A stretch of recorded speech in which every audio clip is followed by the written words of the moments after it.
नमस्कार,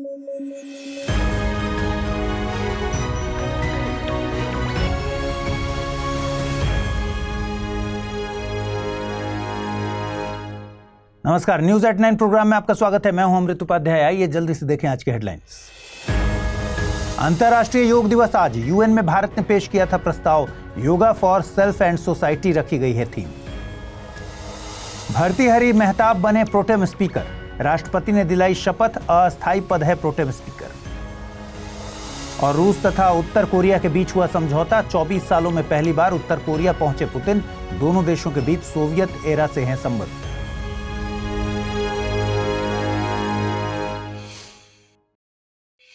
आइए खबरों की शुरुआत करें। इतिहास को हम और आप बदल नहीं सकते, पर इतिहास हमारी विरासतों, प्रतीकों का आईना जरूर होता है।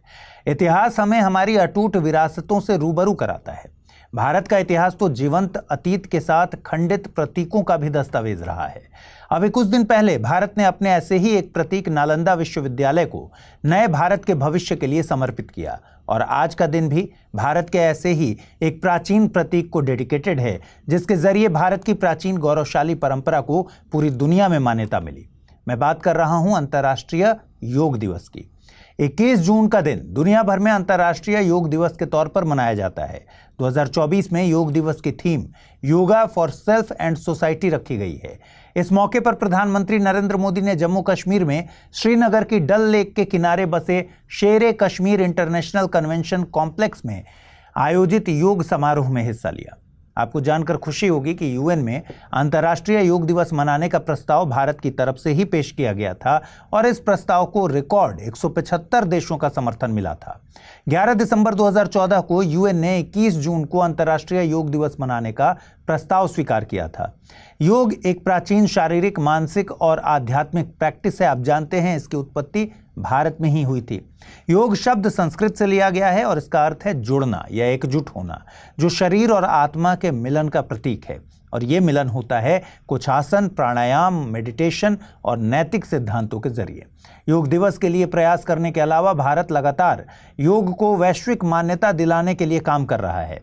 योग भारत की सॉफ्ट डिप्लोमेसी का भी हिस्सा है। यहाँ तक कि साल 2016 में योग को यूनेस्को की representative list of the intangible cultural heritage of humanity में शामिल किया गया है। साल 2023 के दिसंबर में भारत सरकार ने ओलंपिक 2036 को भारत में आयोजित करने की इच्छा जाहिर की थी। इसके बाद से ही खेल मंत्रालय के तहत आने वाली मिशन ओलंपिक सेल योग समेत 6 खेलों को ओलंपिक में शामिल करवाने की कवायद कर रही है। इनमें योग है, T20 क्रिकेट है, कबड्डी, चेस, खो खो और स्क्वैश शामिल हैं। आपको बता दें 2024 में ओलंपिक फ्रांस के पेरिस में आयोजित होने वाले हैं, और 2028 में लॉस एंजल्स में, और 2032 में ऑस्ट्रेलिया के ब्रिस्बेन में आयोजन का शेड्यूल फिक्स है। तो ये सारे तो फिक्स हैं, इसलिए भारत ने 2036 की मेजबानी मांगी है और इसके लिए प्रयासरत है। इसके अलावा भारत सरकार ने WHO के साथ मिलकर WHOM योगा ऐप लॉन्च किया है। इस ऐप में योग से जुड़े वीडियोज और ऑडियोज का पूरा कलेक्शन है। 18वीं लोकसभा के लिए राष्ट्रपति द्रौपदी मुर्मू ने सांसद भर्तृहरि महताब को प्रोटेम स्पीकर नियुक्त किया है। 24 जून से 18वीं लोकसभा का सत्र शुरू होने वाला है। तो चलिए सबसे पहले बात करते हैं प्रोटेम स्पीकर पद के बारे में। प्रोटेम का शाब्दिक अर्थ होता है फॉर द टाइम बीइंग, यानी अस्थायी तौर पर। एक बात यहां ध्यान रखिए कि इस पोस्ट का जिक्र संविधान में कहीं नहीं है, सवाल पूछा जा सकता है। प्रोटेम स्पीकर की नियुक्ति का जिक्र है handbook on the working of ministry of parliamentary affairs में। इस हैंडबुक के मुताबिक जब भी नई लोकसभा में स्पीकर का पद खाली होगा, तो उसके कर्तव्यों के लिए सदन में से ही किसी सदस्य को राष्ट्रपति प्रोटेम स्पीकर के पद पर नियुक्त करते हैं। प्रोटेम स्पीकर को शपथ खुद राष्ट्रपति के द्वारा दिलवाई जाती है, और आमतौर पर सबसे वरिष्ठ व्यक्ति को प्रोटेम स्पीकर बना दिया जाता है। उसके पास स्पीकर की सारी शक्तियां होती हैं। प्रोटेम स्पीकर ही नवगठित लोकसभा की पहली मीटिंग की अध्यक्षता करते हैं। नए सांसदों को शपथ दिलाना प्रोटेम स्पीकर का प्राथमिक कार्य होता है। जैसे ही लोकसभा के सदस्य स्पीकर का चुनाव कर लेते हैं, फिर प्रोटेम स्पीकर का पद खत्म हो जाता है। हैंडबुक के मुताबिक सदस्यों में से सीनियर मोस्ट व्यक्ति को इस पद पर नियुक्त किया जाता है।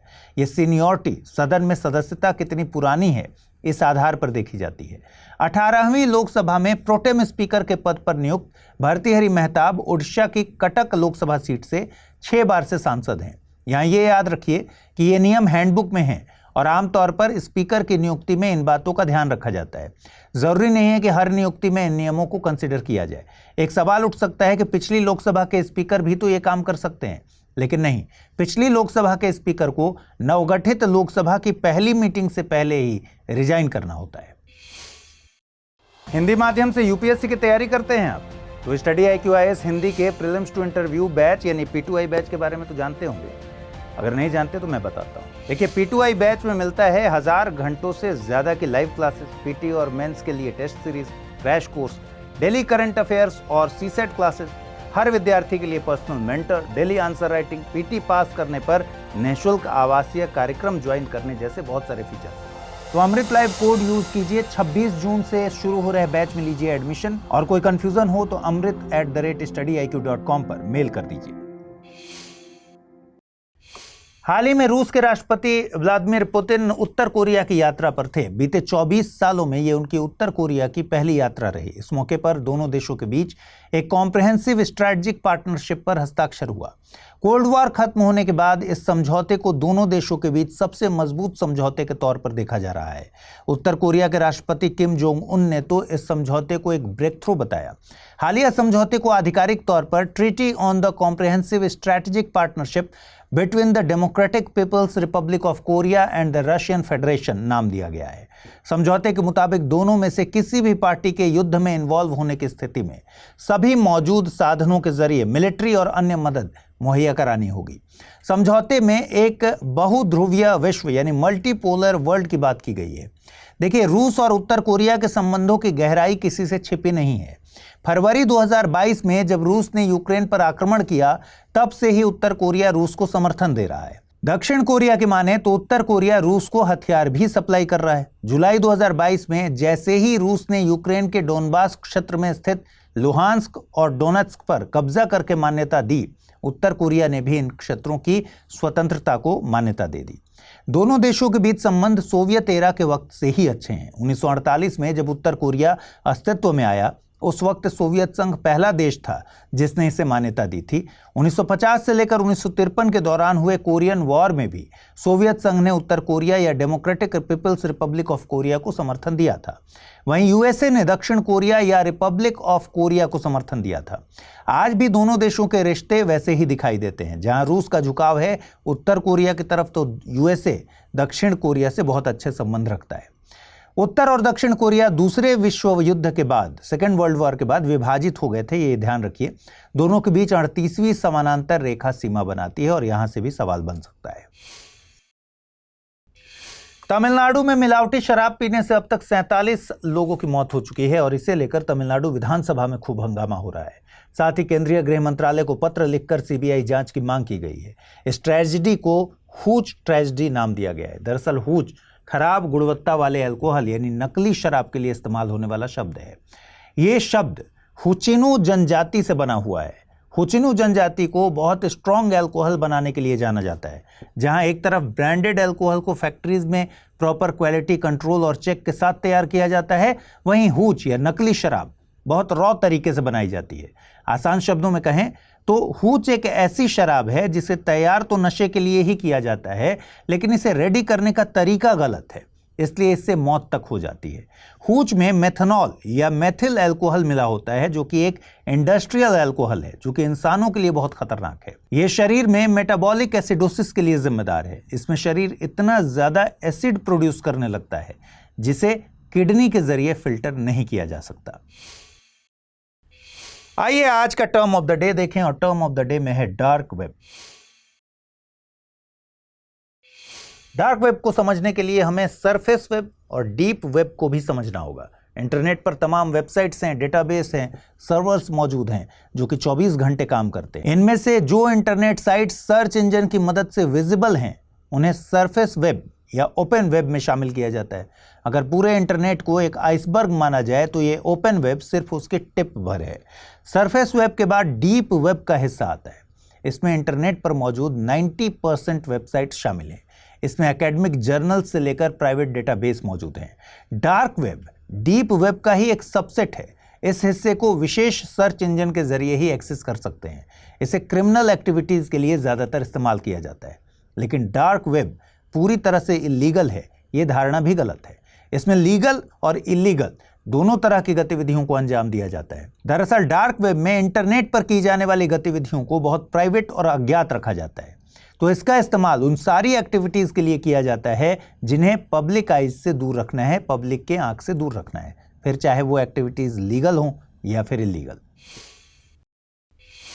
आइए देखें आज के रैपिड न्यूज में क्या है खास।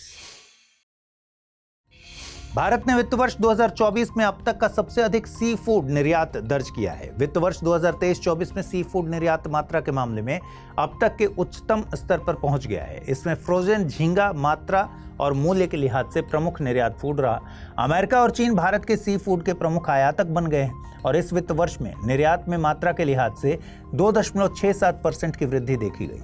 इसके अलावा फ्रोजन मछली दूसरा सबसे बड़ा निर्यात फूड रहा। इस वर्ष फ्रोजन मछली के निर्यात में मात्रा और मूल्य के संदर्भ में क्रमशः 3.54% और 0.12% की वृद्धि हुई है। संयुक्त राज्य अमेरिका ने हाल ही में तिब्बत चीन विवाद समाधान अधिनियम पारित किया, जिसे रिजॉल्व तिब्बत अधिनियम के नाम से जानते हैं। हालांकि इसे कानून बनने के लिए राष्ट्रपति बिडेन की मंजूरी का इंतजार है। इस कानून का मकसद तिब्बत के बारे में चीनी दुष्प्रचार का मुकाबला करना, तिब्बती लोगों के आत्मनिर्णय के अधिकार की पुष्टि करना और चीन तथा तिब्बती नेताओं के बीच सार्थक संवाद का आग्रह करना है। यह तिब्बत की विशिष्ट सांस्कृतिक और ऐतिहासिक पहचान पर जोर देता है और तिब्बत पर चीन के ऐतिहासिक दावों को खारिज करता है। कंपनी एक्ट 2013 के तहत 2018 में स्थापित national financial reporting authority NFRA 8 audit firms के अपने पहले वार्षिक निरीक्षण की तैयारी कर रहा है। इसमें बिग 5 ऑडिट फर्म भी शामिल है। NFRA की अन्य जिम्मेदारियों में लेखांकन और लेखा परीक्षा मानकों की सिफारिश करना, उनका अनुपालन सुनिश्चित करना, संबंधित व्यवसायों में सेवा की गुणवत्ता की निगरानी करना और अन्य आवश्यक कार्य शामिल हैं। इसमें केंद्र सरकार द्वारा नियुक्त एक अध्यक्ष और अधिकतम 15 सदस्य हो सकते हैं। हेल्थ इफेक्ट्स इंस्टीट्यूट द्वारा state of global air report जारी की गई। यह रिपोर्ट 1990 से 2021 तक वायु प्रदूषण के प्रभावों का आकलन करती है। रिपोर्ट के अनुसार वैश्विक वायु प्रदूषण के कारण 8.1 मिलियन मौतें हुई और इन मौतों में से 7 लाख बच्चे भी शामिल हैं, जिनकी आयु 5 वर्ष से कम थी। इन कुल मौतों में आधे से ज्यादा चीन और भारत में दर्ज हुई हैं, जो क्रमशः 2.3 मिलियन और 2.1 मिलियन थी। इसके अलावा वायु प्रदूषण दुनिया भर में मौतों के प्रमुख कारणों में दूसरे स्थान पर है, जो तंबाकू से घातक पदार्थों से भी आगे है। इस प्रदूषण ने भारत को विशेष रूप से प्रभावित किया है, जहां पार्टिकुलेट मैटर और ओजोन दोनों के कारण उच्च मृत्यु दर है और यह सांस संबंधी बीमारियों को बढ़ा रही है। एक महत्वपूर्ण सार्वजनिक स्वास्थ्य चुनौती यह पेश कर रही है। आइए देखें आज के बुलेटिन पर आधारित क्या प्रश्न बन सकते हैं। पहला सवाल है, 38वीं समानांतर रेखा किन दो देशों के बीच सीमा रेखा बनाती है? भारत पाकिस्तान, USA कनाडा, उत्तर कोरिया दक्षिण कोरिया या फिर अफगानिस्तान पाकिस्तान। अगला प्रश्न है, 2028 में ओलंपिक का आयोजन कहां किया जाएगा? ब्रिस्बेन, लॉस एंजल्स, पेरिस या फिर भारत। आइए देखिए कल मैंने आपसे क्या सवाल पूछे थे, उनके सही जवाब क्या है। पहला सवाल था, फंडिंग विंटर पद निरूपित करता है स्टार्टअप्स की फंडिंग में होने वाली वृद्धि, स्टार्टअप्स की फंडिंग में होने वाली कमी, यूनिकॉर्न स्टार्टअप्स की संख्या में वृद्धि या फिर सरकार से मिलने वाली कर छूट में वृद्धि। सही जवाब है विकल्प बी, यानी स्टार्टअप्स की फंडिंग में होने वाली कमी। अगला प्रश्न है, वधावन पोर्ट भारत के किस हिस्से में है? दक्षिण पूर्व, पश्चिम या फिर दक्षिण पूर्व। सही जवाब है विकल्प सी। तो आज इस बुलेटिन में इतना ही। कल रात 9 बजे पूरे हफ्ते के कंपाइलेशन के साथ आपसे मुलाकात होगी। अपना ख्याल रखिए, ठीक से पढ़ाई कीजिए। अगर आप इस बुलेटिन की PDF हासिल करना चाहते हैं, अमृत उपाध्याय 007 टेलीग्राम चैनल पर रोज इसकी PDF मुहैया कराई जाती है, हासिल कर सकते हैं वहां से। और आज जो सवाल मैंने पूछे हैं उनके जवाब भी आपको कमेंट बॉक्स में देने हैं। नमस्कार।